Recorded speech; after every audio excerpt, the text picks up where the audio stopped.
මේ එපිසෝඩ් එකෙන් අපි කතා කරන්නේ සමතා පරීක්ෂාව ගැන. එහෙම නැත්නම් පැරිටි චෙකින් ගැන. සමතා පරීක්ෂාව කියන්නේ දත්ත සම්ප්‍රේෂණයකදී මේ යොමු කරන දත්තයේ තියෙන බිටුවක පැකිලී යාමක් හඳුනා ගන්න පාවිච්චි කරන්න පුළුවන් සරල මෙතඩ් එකක්. මොකද්ද ඔය පැකිලෙනවා කියන්නේ?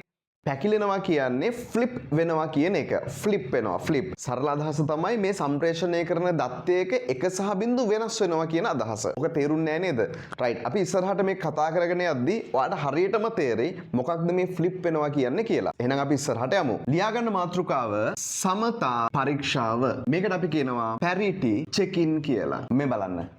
මම කිව්වා වගේ මේ සමතා පරීක්ෂාව කියන්නේ දත්තයක තියෙන බිටුවක් පැකිලුණාද කියලා හඳුනා ගන්න පාවිච්චි කරන්න පුළුවන් හරි සරල විදිහේ පරීක්ෂාවක්. මේක හරි සරලයි. මේක වෙන්නේ මෙහෙමයි. ඔයා හිතන්න ඔයා මොනවා හරි දත්තයක් සම්ප්‍රේෂණය කරනවා. මේ සම්ප්‍රේෂණය කරන දත්තයට බිටු 7ක් තියෙනවා කියලා හිතන්නකෝ. බිට් 7ක්. බිට් එකක් කියන්නේ එක හරි බිංදු හරි අගයක්. එහෙනම් බලන්න ඔයා සම්ප්‍රේෂණය කරන දත්තයට තියෙනවා එක හරි බිංදු හරි අගයන් 7ක්. කැමති එකක් දාගන්න. මම දාන්නම් 1.1 1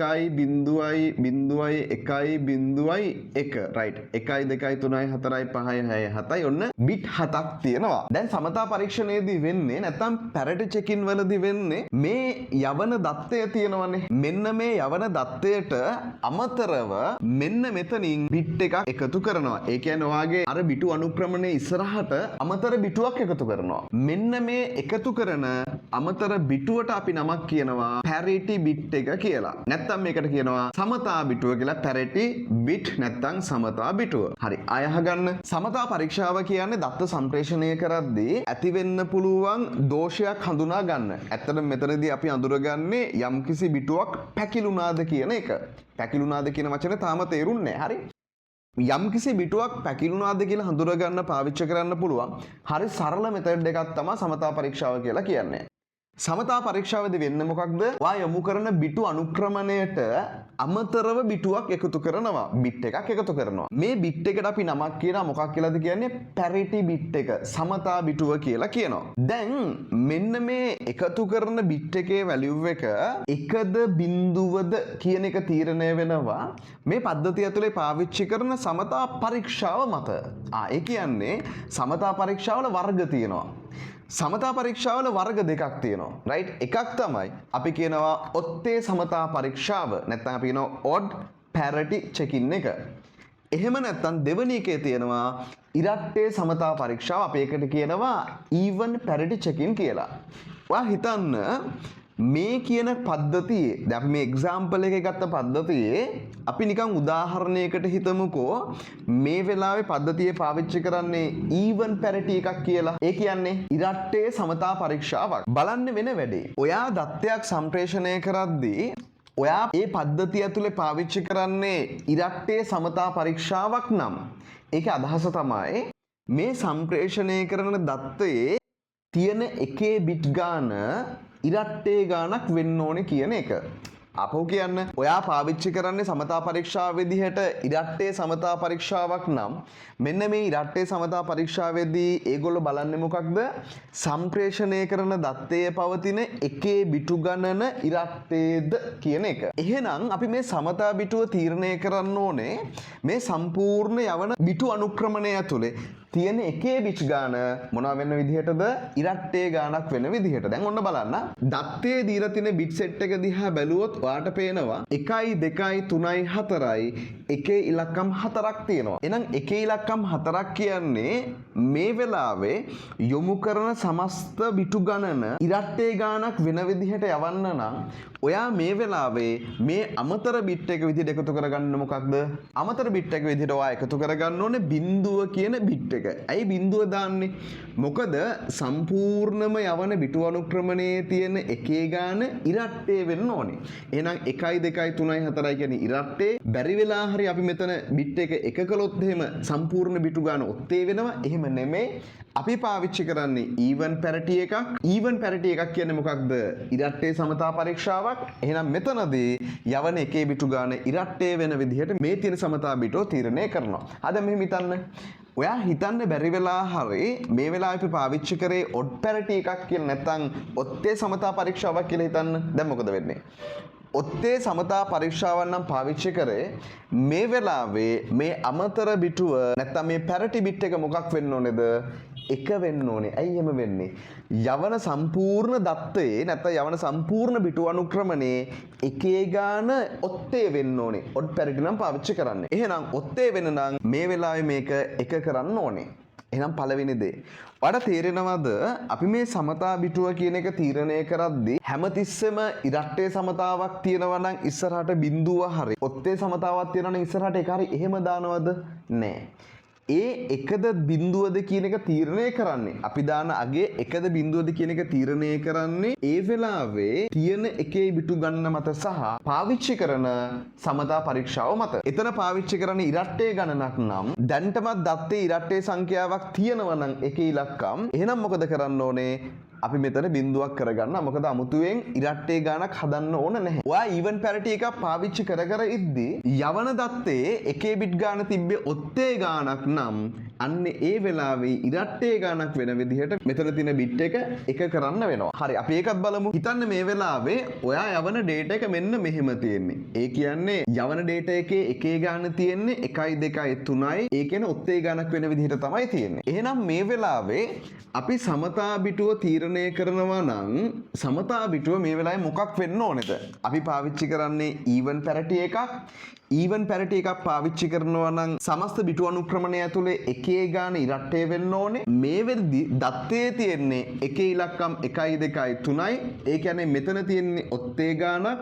යවන එකේ ගාන ඉරට්ටේ කරන්න නම් අපි අමතරව මෙන්න මෙතෙන්ට එකක් දාගන්න වෙනවා. හරි. එහෙනම් මං හිතනවා දැන් ඔයාලට පැරිටි බිට් එක තීරණය කරන විදිය තේරුණා කියලා. රයිට්? පැරිටි බිට් එක තීරණය කරන විදිය. නැවත කියන්න ඒක තීරණය කරන්නේ මොකක් මතද? අපි පද්ධතිය ඇතුලේ පාවිච්චි කරන පැරටි චෙක මත නැත්නම් සමතා පරීක්ෂකවරයා මත. හරි. මම කිව්වා වගේ මේ පද්ධතිය ඇතුලේ පාවිච්චි කරන්නේ ඊවන් පැරිටි චෙක කෙනෙක් නැත්නම් ඉරට්ටේ සමතා පරීක්ෂකවරයෙක්. ඊවන් පැරිටි චෙක කෙනෙක්. දැන් බලන්න වැඩේ වෙන විදිහ. දැන් ඔන්න ඔයා මේ ඩේටා එක ට්‍රාන්ස්මිට් කරනවා නැත්නම් මේ දත්තය සම්ප්‍රේෂණය කරනවා. එතකොට මේ දත්තය සම්ප්‍රේෂණය කරාම ගමනාන්තයට දැන් ලැබෙනවා ඔයාගේ දත්තය 1 1.0.1.0.0. ඒ විතරක් නෙමෙයි. ඔයාගේ මේ තියෙන දත්තයත් එක්ක අමතර බිටුවකුත් එයාට ලැබෙනවා. ඒ අමතර බිටුව තමයි පැරිටි බිට් එක. එහෙනම් බලන්න මෙන්න මෙතන අමතර බිට් එකක් තියෙනවා. ඒක 1යි. දැන් ඔයා පාවිච්චි කරන්නේ ඊවන් පැරිටි චෙකර් කෙනෙක්. නැත්නම් ඉරට්ටේ සමතා පරීක්ෂකවරයෙක්. දැන් මොකද කරන්නේ? එයා ගමනාන්තයට ආවට පස්සේ ගණන් කරලා බලනවා එකේ බිටු ගාන ඔත්තේද ඉරට්ටේද කියලා. ඊවන් චෙකර් කෙනෙක් නින්නේ. එහෙනම් මේ වෙලාවේ 1 2 3 4යි එකේ බිටු ගාන 4ක් වෙලා තියෙනවා. ඒ කියන්නේ ඉරට්ටේ ගානක් වෙලා තියෙනවා. එහෙනම් මෙයා අඳුන ගන්නවා අතරමඟදී බිට් එකක් ෆ්ලිප් උනේ නැහැ කියලා, පැකිලුනේ නැහැ කියලා. දැන් අහගන්න මොකක්ද පැකිලෙනවා කියලා කියන්නේ? පැකිලෙනවා කියන්නේ එක හරි බිඳුව හරි අගයක් වෙනස් වෙනවා කියන එක. දැන් ඉතින් ඔය එක හරි බිඳුව හරි අගයක් වෙනස් වුනහම ඒක ලොකු ප්‍රශ්නයක්ද? ඔව් ලොකු ප්‍රශ්නයක්. ඔයා හිතනවා ඩේටා එකක් යවනවා මෙන්න මෙහෙම. රයිට්? අපි තුමු 1.0.1 කියලා. මේ යවන දත්තේ ඉලක්කමක් නම් මේ ඉලක්කම 9නේ. ඒ කියන්නේ 10 පාදයෙන් 9 කියනාගෙන මේ ලියලා තියෙන්නේ. රයිට්? එහෙනම් මේක තමයි යවන්න ඕන ඩේටා එක. ඔයා හිතන්නකෝ අතරමඟදී මේ එක හරි බිඳුව හරි වෙනස් වෙනවා. මාරු වෙනවා, ෆ්ලිප් වෙනවා. අතරමඟදී එක හරි බිඳුව හරි යගේ ෆ්ලිප් වුණොත් මොකද වෙන්නේ? ඔන්න බලන්න. හිතන්න මෙන්න මෙතන තියෙන බිඳුව වැරදිලා අතරමඟදී එක වෙනවා, ෆ්ලිප් වෙනවා. දැන් එහෙනම් ගමනාන්තයට ලැබෙන දත්තේ ලැබෙන්නේ මෙන්න මෙහෙමයි. 1.1. එතකොට මේ ලැබිලා තියෙන්නේ 9 නෙමෙයිනේ. මේ ලැබිලා තියෙන්නේ 13. එහෙනම් බලන්න ඔයාලට තේරෙනවද මොනවා හරි බිට් එකක් ෆ්ලිප් වෙනවා කියන්නේ යවන දත්තේ වෙනස් වෙනවා කියන එක. එහෙනම් ඔන්න ඔය විදිහට අපි යොමු කරන නැත්තම් යවන බිටු අනුක්‍රමණයක් ඇතුලේ මොනවා හරි බිට් එකක් ෆ්ලිප් වුණාද වෙනස් වුණාද කියලා හඳුනගන්න පාවිච්චි කරන සරල පරීක්ෂාවක් තමයි එහෙනම් සමතා පරීක්ෂාව කියලා කියන්නේ. බලන්න ආපහු මේ වෙලාවේ අපි පාවිච්චි කරේ ඊවන් පැරිටි චෙකර් කෙනෙක්. එහෙනම් යවන දත්තයේ සම්පූර්ණ බිටු අනුක්‍රමණය ඇතුලේ එකේ බිටු ගාන ඉරට්ටේ කරලා යවන්න ඕනේ. මේ වෙලාවේ අපේ දත්තයේ තියෙන මේ විදිහට දත්තය දිහා බැලුවම අපිට එකේ ඉලක්කම් 3ක් පෙවුණා. ඒ නිසා අමතරව බිට් එකක් එකතු කරලා දත්තේ සම්ප්‍රේෂණය කරා. ඒ අමතරව එකතු කරපු බිට් එක එකේ ඉලක්කමක් විදිහට තමයි අපි තීරණය කරේ. ගමනාන්තයට ගියාට පස්සේ පැරටි චෙක මේ සම්පූර්ණ දත්තය ගණන් කරලා බලනවා 1 2 3 4යි එකේ ඉලක්කම් 4ක් තියෙනවා. ඒ නිසා මෙයා හිතනවා රයිට් ගමනාන්තයේදී මේකේ වෙනසක් උනේ නැහැ. ඒ හින්දා පැරටි බිට් එක අයින් කරලා දත්තය ගන්න පුළුවන් කියලා. දැන් මොකද වෙන්නේ? දැන් පද්ධතියෙන් මේ තියෙන පැරටි බිට් එක අයින් කරලා මෙන්න මේ දත්තය විතරක් පද්ධතිය ඇතුළට ගන්නවා. දත්තය වෙනසකට භාජනය වුණේ නැහැ කියලා තීරණයක් අරගෙන. මේක හොඳට අහගන්න. මේ සමතා පරීක්ෂාව කියන මෙතඩ් එකෙන් අපිට බෑ බිටු කිහිපයක් පැකිලෙන එක හඳුනගන්න. ඒ කියන්නේ මේකෙන් අඳුර ගන්න පුළුවන් තනි බිට් එකක පැකිලීමක් විතරයි. සහ අපිට බෑ කොයි තැන කොයි බිට් එකද වෙනස් වුනේ කියලා අඳුර ගන්නත් බෑ. ඒ කියන්නේ මෙයාට අඳුර ගන්න පුළුවන් එක ඉලක්කම් ගාන ගණන් කරලා එක හරි බිංදුව හරි ෆ්ලිප් වීමක් වෙලා තියෙනවා කියලා. අපි ඒක බලමු තව ටිකකින්. හැබැයි යාට අඳුර ගන්න බෑ මේක වෙනස් වුනේ කොහෙද. ඊළඟට එහෙම දත්තය වෙනස් වෙලා තියෙනවා නම් ඒ වෙනස් වෙච්ච දත්තය නැවත නිවැරදි කරන්න. ඒව මෙයාට බෑ. මෙයා හරි සරලයි. මම ඒකයි පටන් ගත්තේ කිව්වේ මෙයා සරල මෙතඩ් එකක්. මෙයාට කරන්න පුළුවන් තනි බිටුවක පැකිලීමක් හඳුර ගන්න එක විතරයි. බිටු කීපයක පැකිලීමක් හඳුර ගන්න බෑ. ඊළඟට පැකිලුනේ කොයි බිට් එකද කියලා හඳුර ගන්න බෑ. ඊළඟට එහෙම බිට් එකක් ෆ්ලිප් වෙලා තියෙනවා නම් පැකිලිලා තියෙනවා නම් ඒ ඩේටා එක නැවත නිවැරදි කරන්න හැකියාවක් නැහැ. ඔන්න ඔය ටික සමතා පරීක්ෂාව ගැන ඔයා දැනගෙන ඉන්න ඕනේ.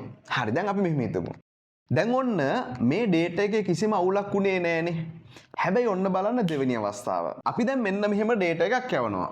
මේ ඩේටා එකම ගමුකෝ රයිට්. අපි යවනවා 1.1.0.1.0 රයිට්. මේ තමයි අපි යවන දත්තය. මේ වෙලාවේ පාවිච්චි කරන්නේ even parity කෙනෙක්ම තමයි. එහෙනම් අපි සමතා බිට් එකක් එකතු කරමු. even parity පාවිච්චි කරන නිසා අපි සමතා බිටුව විදිහට එහෙම නැත්නම් parity බිට් එක විදිහට 1 කියන අගය එකතු කරගමු. එහෙනම් මේ තමයි parity බිට් එක රයිට්. බලන්න මේ වෙලාවේ ඔයාගේ සම්පූර්ණ දත්තයේ තියෙන එකේ ඉලක්කම් ගණන ඉරට්ටේ ගණක් කරගෙන තියෙන්නේ. හැබැයි මේ බලන්න. දැන් හිතන්නකෝ මේ ඩේටා එක ට්‍රාන්ස්මිට් කරද්දී අතරමඟදී මේ තියෙන මොනවා හරි බිට් එකක් ෆ්ලිප් වෙනවා නැත්නම් පැකිලෙනවා. අපි හිතමු මෙහෙම මේ යවන ඩේටා එකේ මෙන්න මෙතන තියෙන බිඳුව කියන අගය එක වුණා කියලා හිතන්නකෝ. ඔයා කැමති බිට් එකක් ෆ්ලිප් කරගන්න. එක හරි බිඳුව හරි ඕන එකක් මාරු කරගන්න. ඔයාට මේක අප්සෙට් වගේ නම් මේ එක බිඳුව කරන්න. නැත්නම් මේ බිඳුව එක කරන්න. ඕන දෙයක්. තනි බිට් එකක් ෆ්ලිප් කරන්න. දැන් එහෙනම් මේ ෆ්ලිප් කරාට පස්සේ ගමනාන්තයට ගිහින් බලද්දී ඔයාගේ ඩේටා එක කොහොමද තියෙන්නේ? මෙන්න පැරටි බිට් එක තියෙනවා. ඊළඟට ඔයා යපු දත්තය තියෙනවා. 1.1.0.1.0 ඊළඟට අර අන්තිමට තිබුණු බිට් එක බිඳුවේ ඉඳලා එක විදිහට වෙනස් වුණානේ.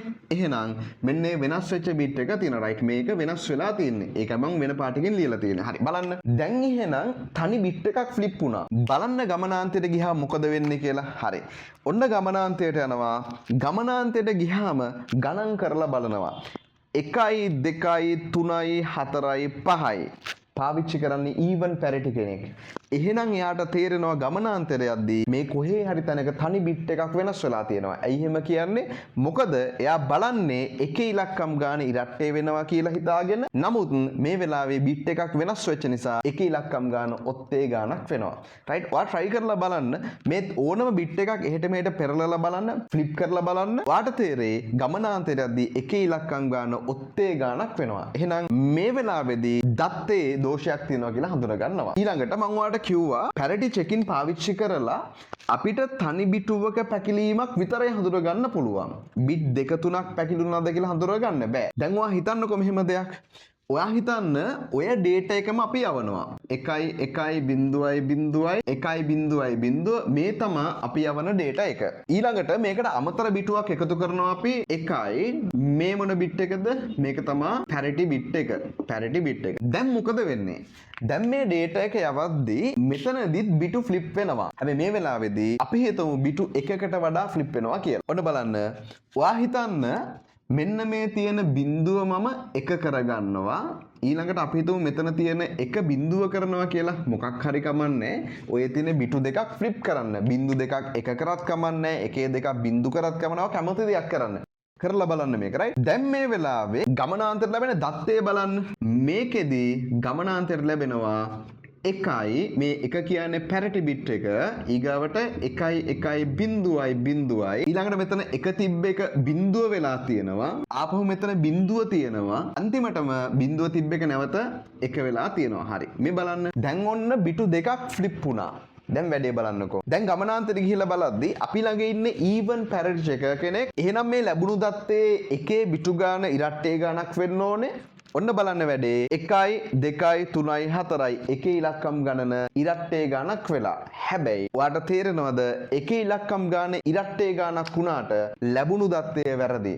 එහෙනම් මේ පරීක්ෂකවරයාට බිටු කිහිපයක පැකිලීමක් හරියට හඳුනා ගන්න බෑ. අපි එහෙනම් සමතා පරීක්ෂාවේ සමරි එකක් නැවත මතක් කරමු. සමතා පරීක්ෂාව කියන්නේ යොමු කරන දත්තයක යම්කිසි බිටුවක් පැකිලුණාද කියලා හඳුනා ගන්න පාවිච්චි කරන හරි සරල මෙතඩ් එකක්. මෙයාට පුළුවන් වෙන්නේ තනි බිටුවක පැකිලීමක් හඳුනා ගන්න විතරයි. එයාට බිටු කිහිපයක පැකිලීමක් හඳුනා ගන්න බෑ සහ මොනතන කොයි බිටුවද පැකිලුනේ කියලා හඳුනා ගන්න බෑ. ඒ විතරක් නෙමෙයි යම්කිසි අවස්ථාවකදී පැකිලෙන බිටු ගාන එකකට වඩා වැඩි නම් ඒ වෙලාවෙත් මෙයාට අදාළ බිටුවේ පැකිලීම හඳුනා ගන්න බෑ. මෙන්න මේ ටික ඔයා parity checking ගැන දැනගන්න ඕනේ සහ මේ කොටස exams වල හරි ජනප්‍රිය කොටසක් වෙලා තියෙනවා. right. අපි ලියාගමු ලස්සන note එකක්. ලියන්න මෙන්න මෙහෙම. මාතෘකාව තමයි සමතා පරීක්ෂාව නැත්නම් parity checking. සමතා පරීක්ෂාව parity checking. ලියන්න මෙහෙම. සම්ප්‍රේෂණය කරන බිටු අනුක්‍රමණයක සම්ප්‍රේෂණය කරන බිටු අනුක්‍රමණයක යම්කිසි බිටුවක පැකිලී යාම හඳුනා ගැනීම සඳහා යම්කිසි බිටුවක පැකිලී යාම හඳුනා ගැනීම සඳහා භාවිතා කළ හැකි සරල පරීක්ෂාවක් ලෙස සමතා පරීක්ෂාව හඳුන්වයි. භාවිතා කළ හැකි සරල පරීක්ෂාවක් ලෙස සමතා පරීක්ෂාව හඳුන්වයි. මෙම ක්‍රමයේදී යොමු කරන දත්ත අනුක්‍රමණයට දත්ත කියලා ලියන්න එපා බිටු කියලා ලියමු. බිටු අනුක්‍රමණයට යොමු කරන බිටු අනුක්‍රමණයට අමතර බිටුවක් එක්කර වරහන් ඇතුළේ ලියන්න සමතා බිටුව කියලා. අමතර බිටුවක් එක්කර වරහන් ඇතුළේ ලියන්න සමතා බිටුව දත්තය සම්ප්‍රේෂණය කරයි. මෙම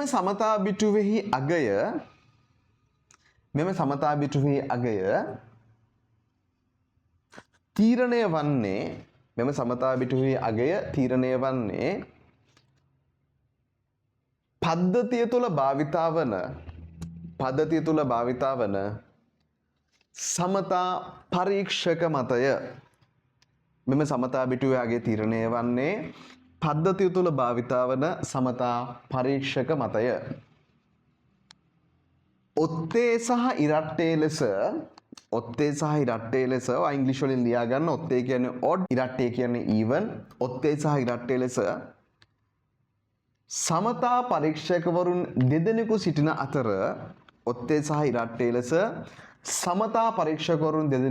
අතර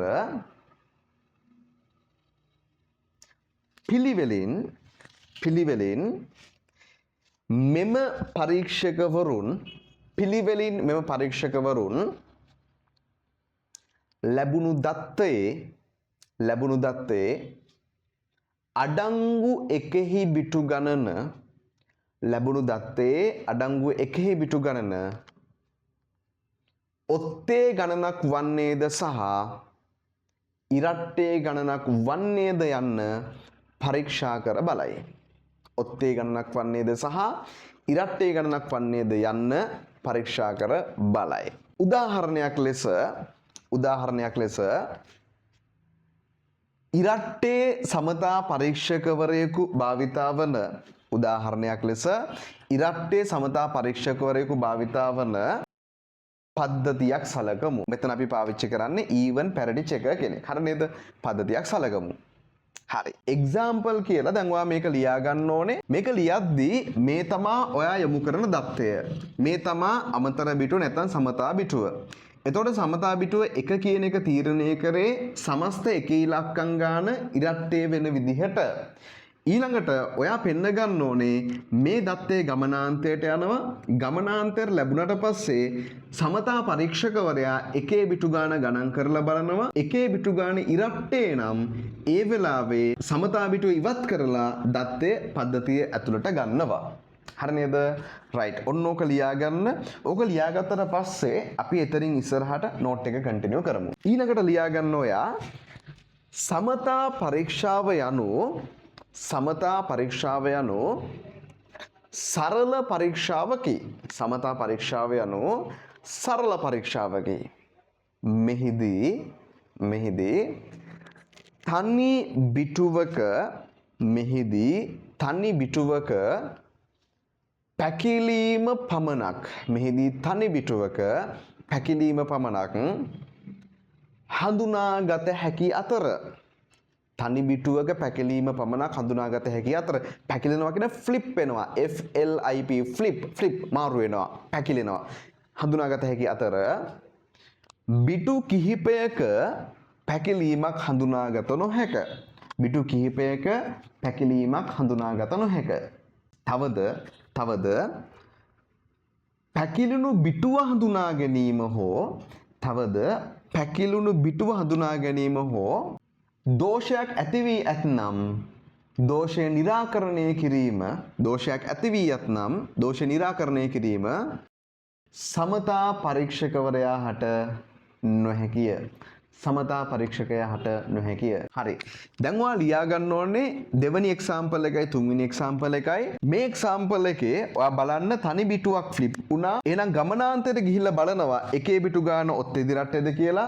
ඒ වෙලාවේ ඉරට්ටේ සමතා පරීක්ෂකවරයෙක් තාම අපි පාවිච්චි කරන්නේ. නමුත් මේ වෙලාවේ තනි බිට් එකක් ෆ්ලිප් වෙච්ච නිසා සමස්ත එකේ බිටු ගාන ඔත්තේ විදිහට වෙනස් වෙලා තියෙනවා. ඊළඟට දෙවෙනි අවස්ථාව මෙතන තියෙනවා. දෙවෙනි අවස්ථාවේදී අපේ තියෙන බිටු දෙකක් ෆ්ලිප් වෙලා තියෙනවා. රයිට්. බිටු දෙකක් ෆ්ලිප් වෙච්ච නිසා ගමනාන්තයට ගිහිල්ලා බලද්දි තාමත් එකේ බිටු ගාන තියෙන ඉරට්ටේ විදිහට. හැබැයි මේ වෙලාවේදී එකේ බිටු ගාන තාමත් ඉරට්ටේ නිසා බිටු දෙකක් වෙනස් වුණා. බිටු දෙක වෙනස් වුණාට ගමනාන්තයට ගිහින් බලද්දි එක ඉලක්කම් ගන්න තාම ඉරට්ටේ. එහෙනම් ඒ වගේ අවස්ථාවලදී මේ පරීක්ෂකවරයාට මේ දත්තේ දෝෂයක් ඇති වුණාද කියලා හඳුනා ගන්න බෑ. රයිට්. ඔන්න ඔය ටික ලස්සනට නෝට් ඩවුන් කරගන්න. එතනින් සමතා පරීක්ෂාව ඉවර වෙනවා. අපි පාස් පේපර්ස් ටික සාකච්ඡා කරද්දී බලමු මේ සමතා පරීක්ෂාව පේපර් එකේ කොහොමද ඇවිල්ලා තියෙන්නේ කියලා.